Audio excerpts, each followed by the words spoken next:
अपने अनुभव पर एक सुझाव मैं आदरणीय शिवपाल जी को भी, पार्टी को भी, नेताओं को देना चाहता हूं। प्रस्ताव नहीं रखता। प्रस्ताव रखने के पहले सुझाव दे लें। मेरा जो अनुभव है कि मोदी जी और योगी जी के व्यक्तिगत टिप्पणी करना पार्टी के हित में नहीं है और व्यक्तिगत भी हित में नहीं है। दूसरी बात, उनको टिप्पणी करते हुए उनके वस्त्र पर आक्रमण करना ये और भी हानिकारक है, और वस्त्र पर हानिकारक आक्रमण करते हुए भारत की संस्कृति और सभ्यता पर भी आक्रमण करना न व्यक्ति के हित में है, न देश के हित में है, न राज्य के हित में है। एक मेरा सुझाव है, यदि अपने दल को, अपने पार्टी को या व्यक्तिगत भी मजबूत होना है तो अपने संगठन, अपने सिस्टम पर और सरकार के खिलाफ कोई टिप्पणी करना है तो उसको किया जा सकता है। जो मेरा यह अनुभव है पिछले 8 साल वालों का, 8 साल के अनुभव में, जो भी लीडर मोदी और योगी के खिलाफ टिप्पणी किया है वह पार्टी पनप नहीं सकती है। मेरा पूरा यह अनुभव है, इसलिए क्योंकि इनका सपना, इसका सपना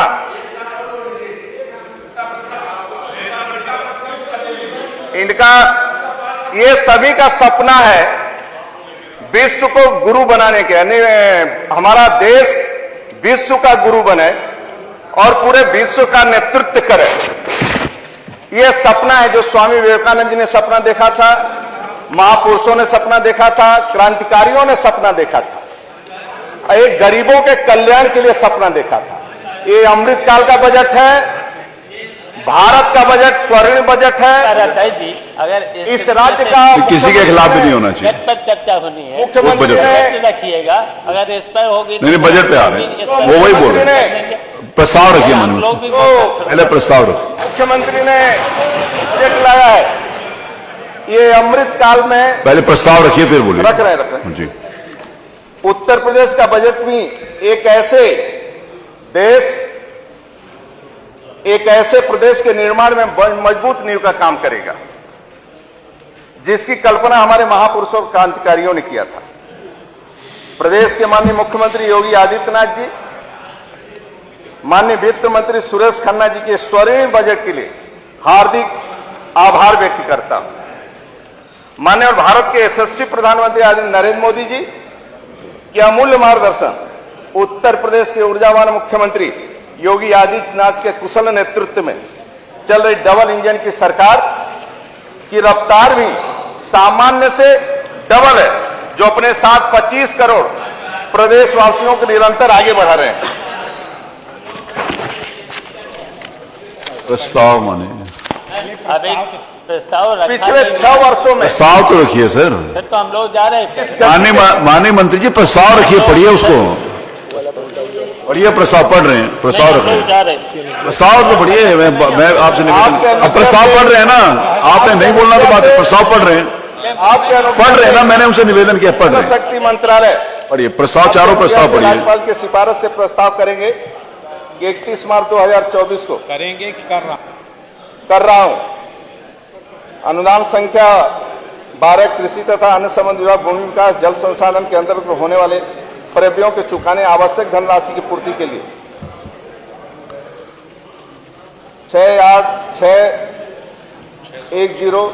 686 करोड़ 10,14,000 रुपए से अधिक धनराशि स्वीकृत की जाती है। दूसरा आगे, चारों पढ़िए,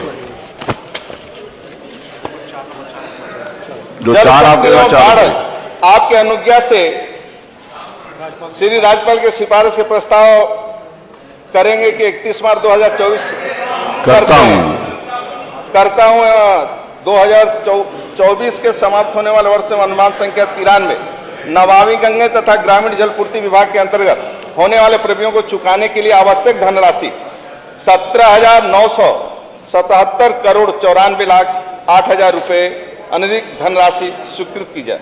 अगला 5, आपके अनुज्ञा से राज्यपाल के सिफारिश से प्रस्ताव करेंगे कि करता हूं कि अरे पढ़ रहे हैं ना, बैठिए। 94 सिंचाई विभाग के अंतर्गत होने वाले प्रेमियों को चुकाने के लिए आवश्यक धनराशि पूर्ति के लिए 13,659 करोड़ 87,12,000 रुपए से अधिक धनराशि स्वीकृत की जाए। आगे वाला 6। आपकी अनुज्ञा से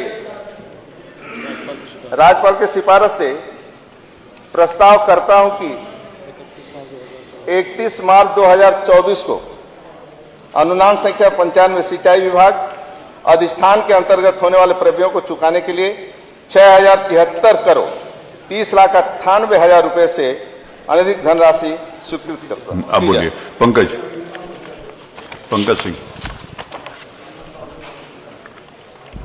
पिछले 6 वर्षों से जिस गति के साथ हमारा उत्तर प्रदेश उत्तम प्रदेश बनने की ओर अग्रसर है, अभूतपूर्व है। माननीय अध्यक्ष जी, जो बालक 10 साल का था उस बालक की आयु आज 18 साल 21 साल हो गया होगा।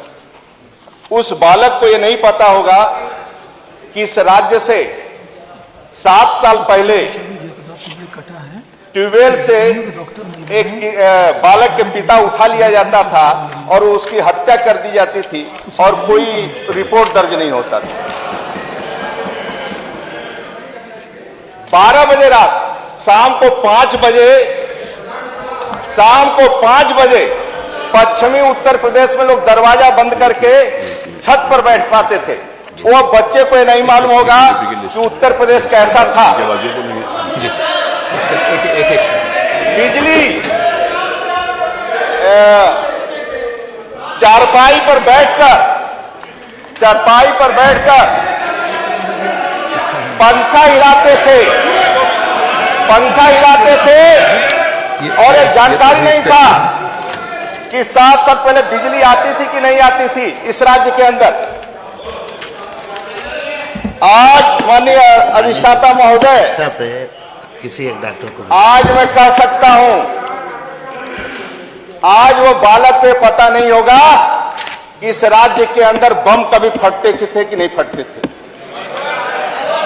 और उस राज्य के अंदर बम फटते कि नहीं फटते थे आज उसको मालूम नहीं होगा। वो 23 साल 22 साल के बच्चे को रोज बम फटते थे। मित्रों, आज योगी शासन है कि एक बम इस राज्य के अंदर ही फटते हैं और मंदिर का निर्माण होता है, एक दंगा नहीं होता है राज्य के अंदर। हम लोग बजट पर ये व्यवस्था का सवाल है, जल व्यवस्था का सवाल है, जल को हमारे वेदों को देवता व्यवस्था का सवाल है। इनसे पर बोलवाइए, जल को हमारे वेदों में व्यवस्था का देवता माना गया है। बैठिए, बोल रहे हैं माननीय मंत्री, बोल रहे हैं, अपनी बात रखने दीजिए, में कहा गया है अपने प्रस्ताव पर बोलने दीजिए। बस सिंचाई पर सिंचाई में कहा गया है, सिंचाई पे बोलो, सिंचाई पे बोले, जल को बोले, नहीं सिंचाई पर बोलेंगे। जल के गंभीरता को समझिए, इसमें सभी का सहयोग चाहिए। पहले माननीय मंत्री जी अपनी बात होने वाला है, अगला युद्ध जल का होने वाला है। जल के गंभीरता को समझिए और इसको गहराई से समझने की कोशिश करिए। न राज्य बचेगा न देश बचेगा, अगला युद्ध जल का ही है। इसलिए इसको ध्यान से सुनिए और मंथन करिए और मनन करिए। ऋग्वेद में कहा गया है, ऋग्वेद में, हे जल आप मानवता के परम मित्र हैं, आप जीवन दायिनी हैं, आपसे ही अन्न उत्पन्न होता है और आपसे हमारी संतानों का हित होता है। हमारी भारतीय संस्कृति लाखों वर्षों से जल संरक्षण की बात कर रही है। माने वाले सौभाग्य है आने वाली पीढ़ियों का कि आज देश और प्रदेश में ऐसे प्रधानमंत्री और ऐसे मुख्यमंत्री हैं जो जल के महत्व को समझते हैं एवं जल रूपी इस ईश्वरीय प्रसाद की रक्षा के साथ साथ उचित प्रबंधन के लिए कृत संकल्पित हैं। वर्ष 2019 में भाजपा ने जब लोकसभा का चुनाव प्रचंड बहुमत से जीता, उसके तुरंत बाद माननीय मोदी जी ने जल शक्ति मंत्रालय का गठन किया। उसके अगले दिन ही जल के विजन और मिशन के साथ सरकार ने काम शुरू कर दिया। योगी जी के नेतृत्व में उत्तर प्रदेश सरकार निरंतर जल की नई शक्ति प्रदान करने के लिए प्रयासरत है और बीते वर्षों में अनेकों कीर्तिमान स्थापित किए हैं। हमें वह दौर याद है जब जल संकट के बजट से भ्रष्ट नेताओं की जेब और भरी जाती थी, लेकिन हमारे किसान भाई बहन के खेत सूखा रहते थे। हम उत्तर प्रदेश को $1 ट्रिलियन के इकोनॉमी बनाने के संकल्प के साथ आगे बढ़ रहे हैं। ऐसे हम कृषि व्यवस्था को सशक्त करने के लिए प्रतिबद्ध हैं। हम खेत तक पानी पहुंचे, इसके लिए हमारी डबल इंजन की सरकार काम कर रही है। आगामी वित्तीय वर्ष 2023-24 हेतु सिंचाई विभाग के द्वारा अनुदान संख्या 94 13,959.27 करोड़ रुपए, अनुदान संख्या 95 6,073.31 करोड़ रुपए, इस प्रकार कुल 19,732.58 करोड़ रुपए की बजट व्यवस्था की गई है, जो वर्तमान वर्ष से 2012.64 करोड़ रुपए अधिक है। वित्तीय वर्ष 2023-24 में वाटरशेड विकास घटक प्रधानमंत्री कृषि सिंचाई योजना के अंतर्गत कुल 203 करोड़ रुपए का आय व्यय प्रावधान कराने तो विभागीय प्रस्ताव प्रस्तुत है। हमारी सरकार द्वारा विगत 5 वर्षों में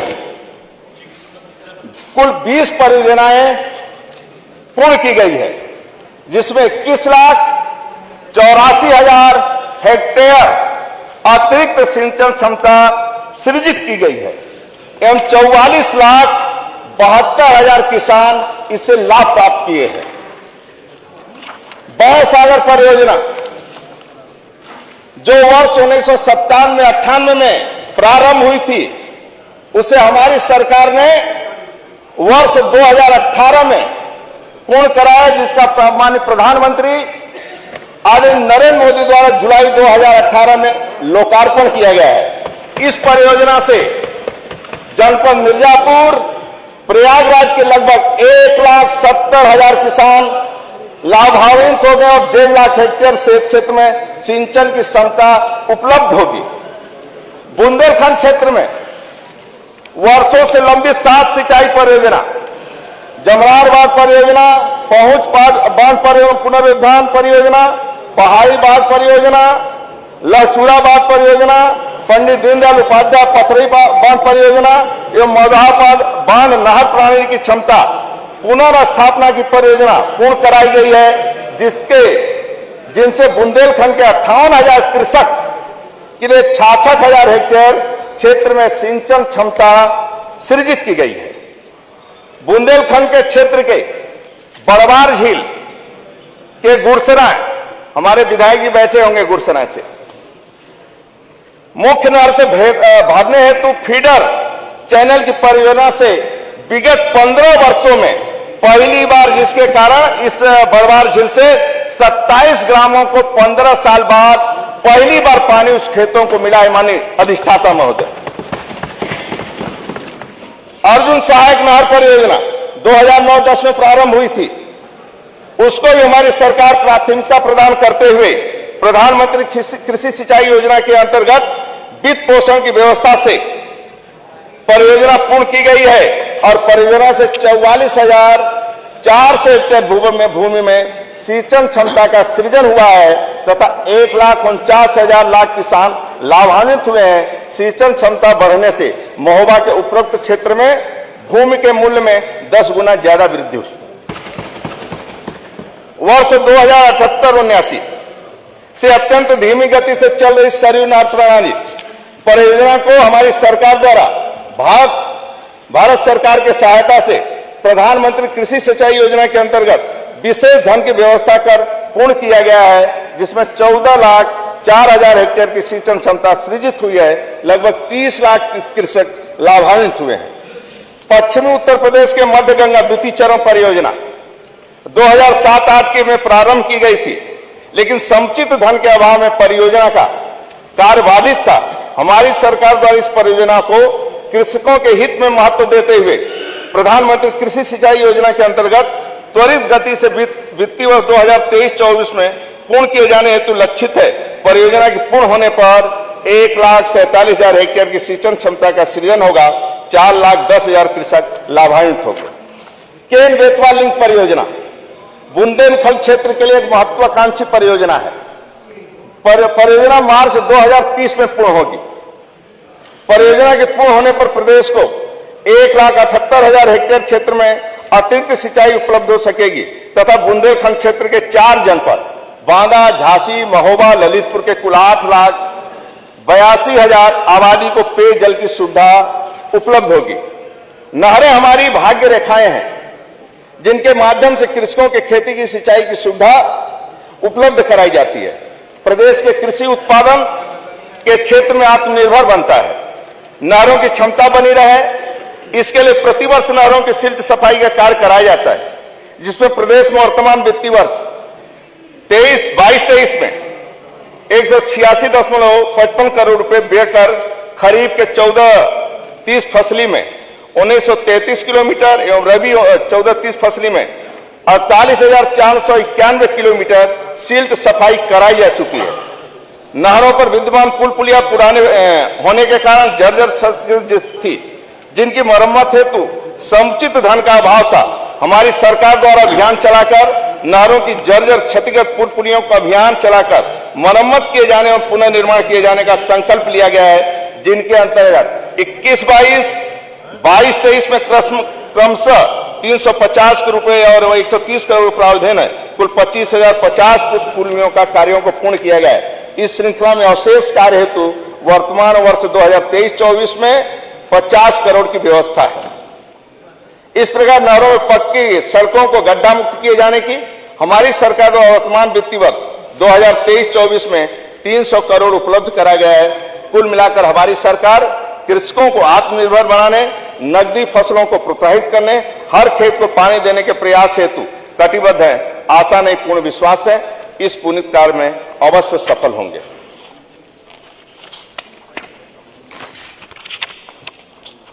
बाढ़ ऐसी प्राकृतिक आपदा जिसके जनजीवन प्रभावित होता है, साथ ही अनेक बीमारियों को जन्म भी देती है। उत्तर प्रदेश के मुख्यमंत्री आदरणीय योगी जी बाढ़ के विषय को लेकर कितने संवेदनशील रहते हैं, ये हमें देखना होगा। स्वयं में नाव पर बैठकर वो बाढ़ राहत कार्यों का निरीक्षण करते हैं और स्वयं राहत सामग्री भी वितरित करते हैं। माननीय उत्तर प्रदेश के बाढ़ के दृश्य अति संवेदनशील।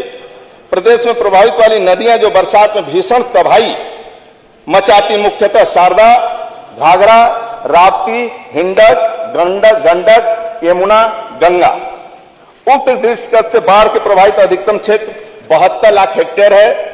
इनमें से 22,94,000 हेक्टेयर क्षेत्र गत वर्षों से सुरक्षित किया गया है। बाढ़ से सुरक्षा प्रदान के लिए प्रदेश में 523 तटबंध बनाए गए हैं, जिनकी लंबाई 3,869 किलोमीटर है। वर्ष 2022-23 में विगत 100 वर्षों में सर्वाधिक बाढ़ आई है, किंतु कुशल बाढ़ प्रबंधन के नुकसान को न्यूनतम किया गया है। इस बाढ़ का बाढ़ भयानक था। वर्ष 2022-23 में बाढ़ की परियोजना हेतु 2,346 करोड़ की व्यवस्था है। आगामी वर्ष 2023-24 में हेतु 2,396.76 करोड़ की व्यवस्था रखी गई। वर्तमान वित्तीय वर्ष में अब तक 266 बार परियोजना पूर्ण की जा चुकी है, जो अब तक की अधिकतम संख्या है। गत 5 वर्षों में योगी सरकार द्वारा 24,51,000 हेक्टेयर कृषि भूमि सुरक्षित की गई है और प्रदेश को 1,94,00,000 आबादी लाभान्वित हुई है। वर्तमान सरकार में नवीन तकनीकी से बाढ़ सुरक्षा के कार्य किए जाते हैं। सेक्टोरल ड्रेजिंग का उपयोग कर अनेकों स्थलों पर नदी की धारा को तटबंध से दूर रखा जाता है एवं मितव्ययता का परिचय दिया जाता है और डायरेक्ट मॉनिटरिंग प्रदेश से होती है। यांत्रिक संगठन प्रदेश में 34,316 चलित राजकीय नलकूप एवं 252 लघु डाल नहरों के माध्यम से लगभग 25 लाख हेक्टेयर सिंचन सिंचाई कराई गई है। सूखे के समय पशुओं पक्षियों के पेयजल उपलब्ध कराने राजकीय नलकूपों और लघु डाल से 6,457 तालाबों पोखरों को भरा गया। नौ नियुक्त सहायक अभियंताओं तथा प्रोन्नत अधिशासी अभियंताओं अवर अभियंताओं की पारदर्शी व्यवस्था के अंतर्गत ऐच्छिक विकल्प के आधार पर पदस्थापना कराई गई है। प्रदेश के विभिन्न जनपदों में लगभग 360 करोड़ रुपए की लागत से राजकीय नलकूपों लघु डाल नालों के निर्माण आधुनिकीकरण परियोजना को पूर्ण कराते हुए 1,22,077 हेक्टेयर सिंचन क्षमता का सृजन पुनर्स्थापन हुआ है, जिससे 88,081 परिवार को लाभान्वित किया गया है। राजकीय नलकूपों लघु डाल नालों पर विद्युतीय मीटर प्रणाली से होने वाले 2023-24 में 900 करोड़ रुपए की विद्युत ऊर्जा का बचत होगी और इस बार में 1500 करोड़ के आसपास विद्युत ऊर्जा का बचत हुआ है। लघु डाल नालों के आधुनिकीकरण मद में वर्ष 2023-24 में बजट प्रावधान 25 करोड़ रुपए से बढ़ाकर 200 करोड़ रुपए किया जाना प्रस्तावित है। नवीन लघु लिफ्ट सिंचाई परियोजना 2023-24 में बजट प्रावधान 10 करोड़ रुपए गत वर्ष से बढ़ाकर इस वर्ष 50 करोड़ रखा गया है। जनपद योजनाओं में राजकीय नलकूपों में पंप सेट जल वितरण प्रणाली निर्माण जीर्णोद्धार का बजट 25 करोड़ से बढ़ाकर 50 करोड़ जाना प्रस्तावित है। 2100 नवीन राजकीय नलकूपों का निर्माण नाबार्ड के वित्त पोषण द्वारा आगामी 2 वर्षों में पूर्ण किया जाएगा, जिससे 1,05,000 हेक्टेयर भूमि में सिंचाई सुविधा बढ़ेगी। यह सीधे डीएम और विधायकों के साथ बैठकर ये नलकूपों का वितरण की योजना बनाई गई है। वहीं जिले में प्रदेश से कोई नहीं होगा, वहीं से सीधे दिया जाएगा और बृहद पंप नहरों के आधुनिकीकरण हेतु बजट प्रावधान 25 करोड़ रुपए से बढ़ाकर 150 रुपए किया गया।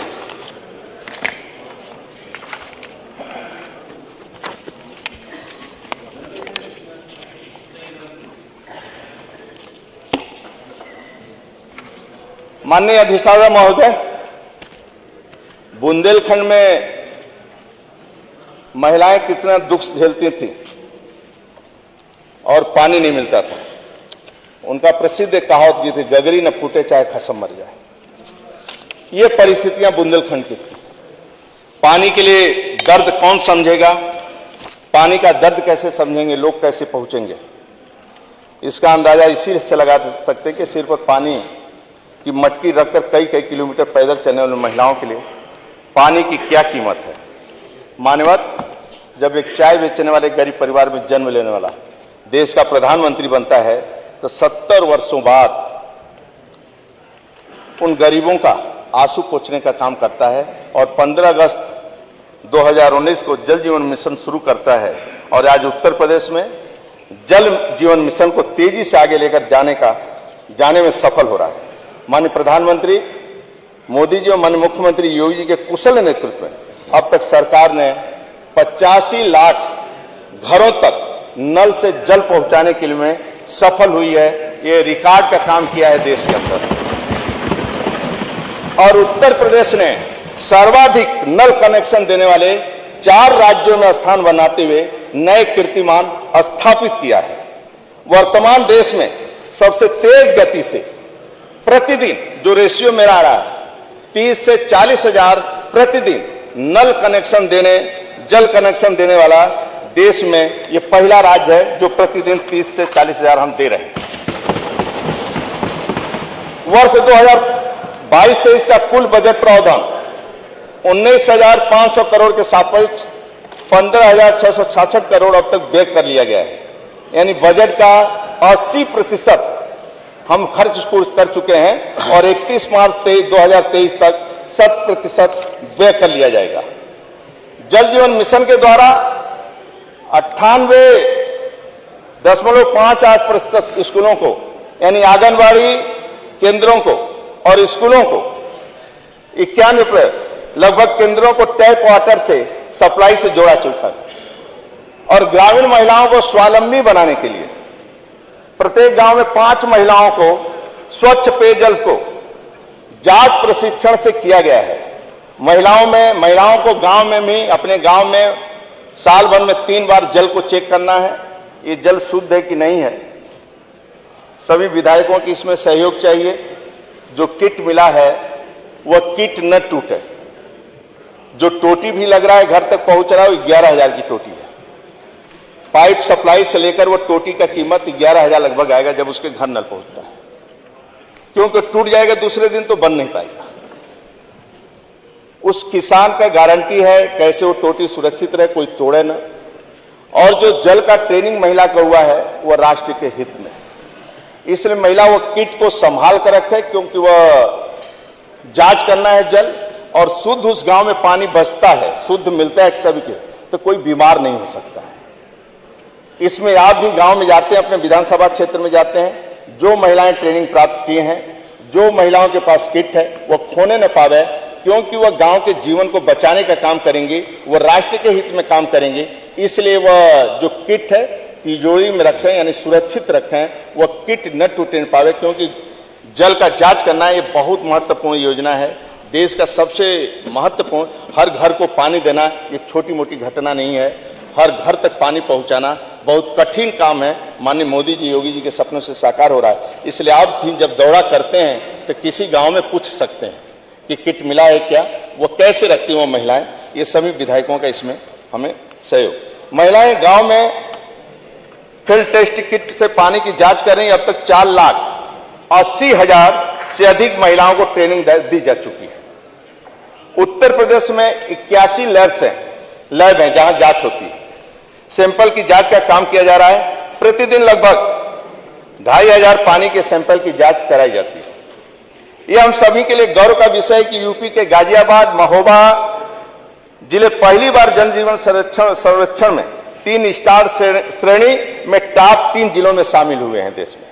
भारत सरकार के सर्वेक्षण में शाहजहांपुर, झांसी, चित्रकूट, मिर्जापुर, बुलंदशहर, बरेली, महोबा 1-2 स्टार के श्रेणी में ये जिले शीर्ष स्थान पर अपना स्थान बनाए हैं।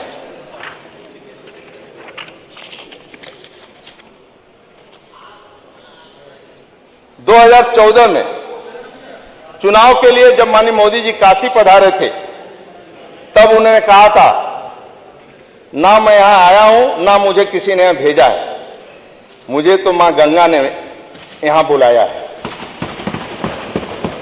मोदी सरकार, योगी सरकार मां गंगा की धारा को निर्मल, अविरल रखने के अपने संकल्प को निरंतर सिद्धि की ओर ले जा रही है। अर्थ गंगा की अवधारणा को साकार करने के लिए प्रदेश सरकार एवं भारत सरकार द्वारा कई योजनाओं को संचालित किया गया है, जिसके अंतर्गत गंगा नदी के किनारे ऑर्गेनिक खेती, प्राकृतिक खेती, वनीकरण आदि के कार्यक्रम संचालित हैं। माननीय अधिष्ठाता महोदय, जन जन को जागरूक करने के लिए 1035 ग्राम पंचायतों में गंगा ग्राम समिति का गठन किया गया है। गंगा मां की शुद्धता, पावनता को बनाए रखने के लिए जन जागरण और गंगा आरती का कार्यक्रम भी चलाए जा रहे हैं। प्रदेश के प्रमुख सांस्कृतिक नगरों यथा वाराणसी, प्रयागराज, कानपुर, बिठूर और मथुरा में घाट की सफाई की योजना तहत कार्यक्रम चलाए जा रहे हैं। उत्तर प्रदेश में वर्तमान में विभिन्न कार्यक्रमों के अंतर्गत 119 एसटीपी, जिनकी कुल क्षमता 3,667 एमएलडी है, उन्हें निर्मित कर उपयोग में लाए जा रहे हैं। नमामि गंगे के कार्यक्रम के अंतर्गत 12,742 करोड़ रुपए की लागत की कुल 55 सीवरेज संबंधी परियोजना स्वीकृत हैं, जिनकी कुल शोधन क्षमता 1,818 एमएलडी की गई है। 5,053 करोड़ की लागत से 28 परियोजना पूर्ण हो चुकी है। 4,750 करोड़ रुपए की लागत से 17 परियोजना निर्माणाधीन है तथा 2,938 करोड़ की लागत से 10 सीवरेज परियोजना पर टेंडर प्रक्रिया प्रारंभ है। कुल स्वीकृत 19 डीपीआर के सापेक्ष 72 घाटों एवं 1500 दाह गृहों के निर्माण कार्य एनएमसीजी चयनित एजेंसी EIL द्वारा कराए जा रहे हैं। ये भारत सरकार द्वारा होता है। वित्तीय वर्ष 2023-24 में 50 करोड़ रुपए की लागत से घाट एवं 100 का निर्माण कार्य कराया जाना प्रस्तावित है।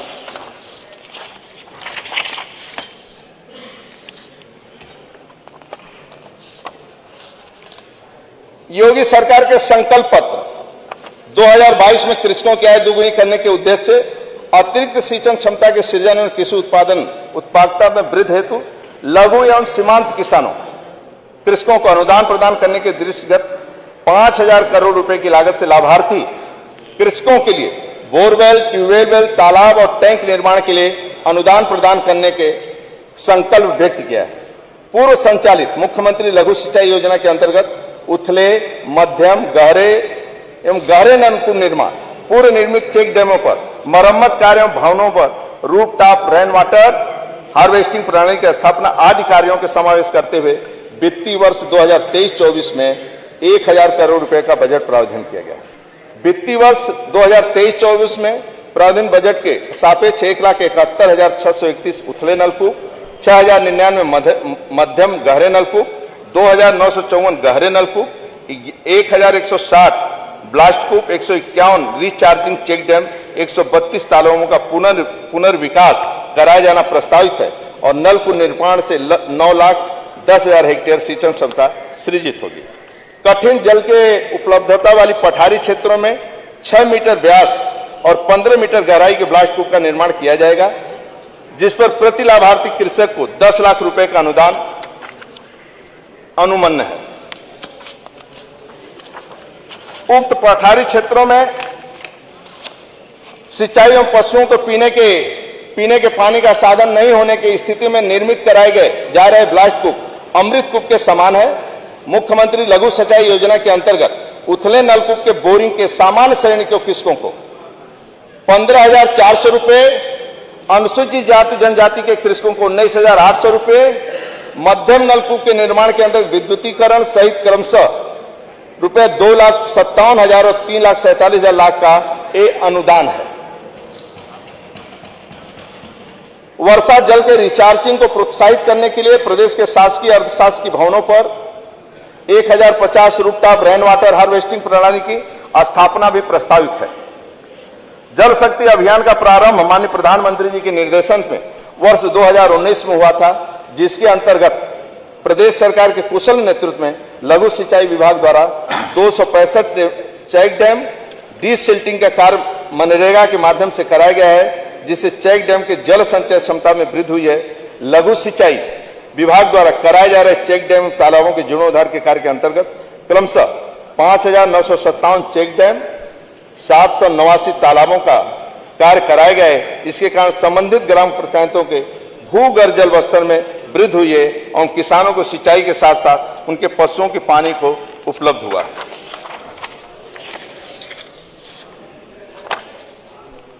उत्तर प्रदेश में गिरते भूजल को संरक्षित रखने हेतु प्रदेश सरकार ने भूजल संसाधनों को सुरक्षा, संरक्षा और विनियमन हेतु उत्तर प्रदेश भूगर्भ जल प्रबंधन और विनियमन अधिनियम 2019 को प्रख्यापित किया गया है।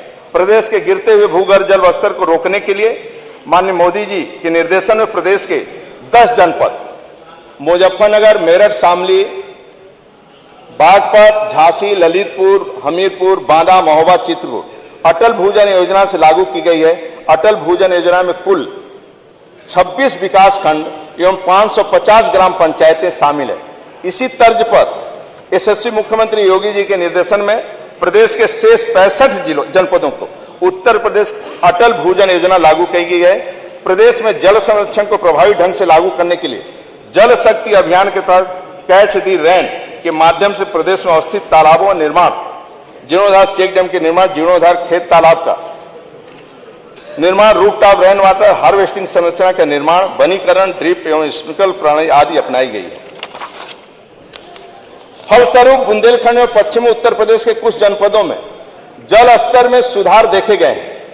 हम सभी के लिए सकारात्मक संदेश है। जल संरक्षण एवं पानी के सदुपयोग के लिए विभिन्न जन जागरूकता अभियान चलाए जा रहे हैं। खेत पर मेढ़, मेढ़ पर पेड़, खेत का पानी खेत में, घर का पानी घर में।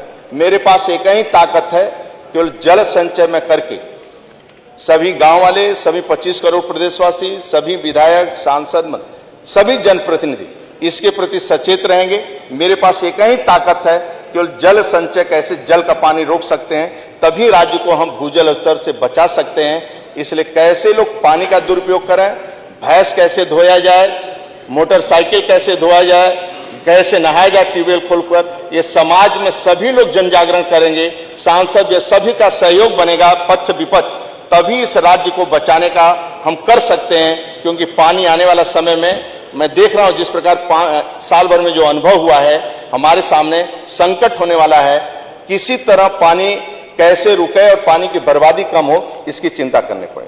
मैं आपको अवगत कराना चाहूंगा कि वर्तमान में सरकार द्वारा किए गए प्रयासों के फलस्वरूप 2070 डार्क अतिदोहित एवं क्रिटिकल विकास खंडों की संख्या 129 थी, जो घटकर 100 हो गई है। हमें आपको मिलकर डार्क विकास खंडों की संख्या शून्य करना है। जितने डार्क हैं हमें शून्य करना है, ताकि प्रदेश को आने वाले जल संकट से बचाया जा सके, जिसमें समाज के सभी वर्गों में आप सभी का सहयोग अपेक्षित है।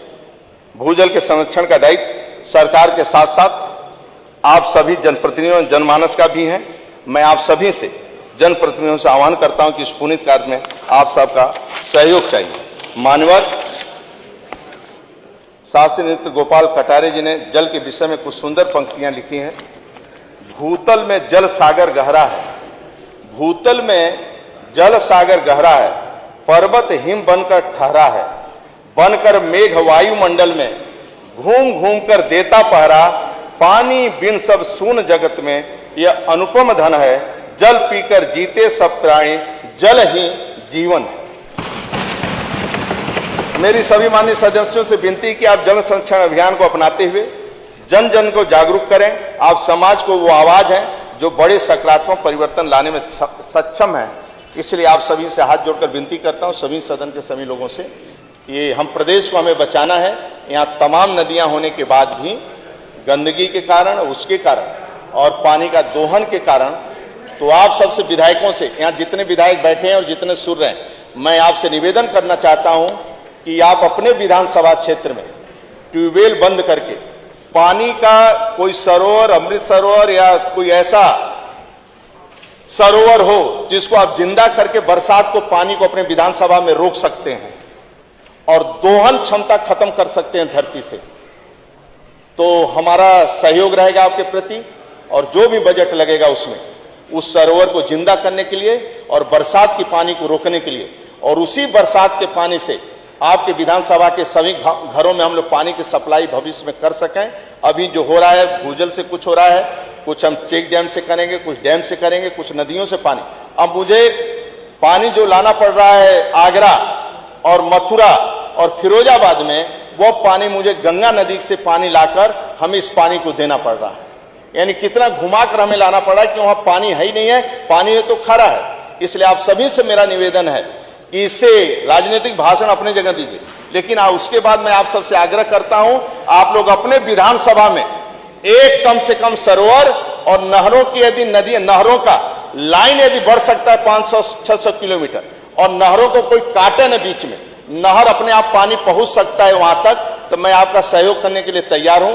10-15 ट्यूबवेल आप बंद करवा सकते हैं अपने विधानसभा में, यह पुनीत कार्य होगा और पुण्य का कार्य होगा। बहुत बहुत धन्यवाद। भारत माता की जय। वंदे मातरम। धन्यवाद। श्री शिवपाल सिंह यादव जी।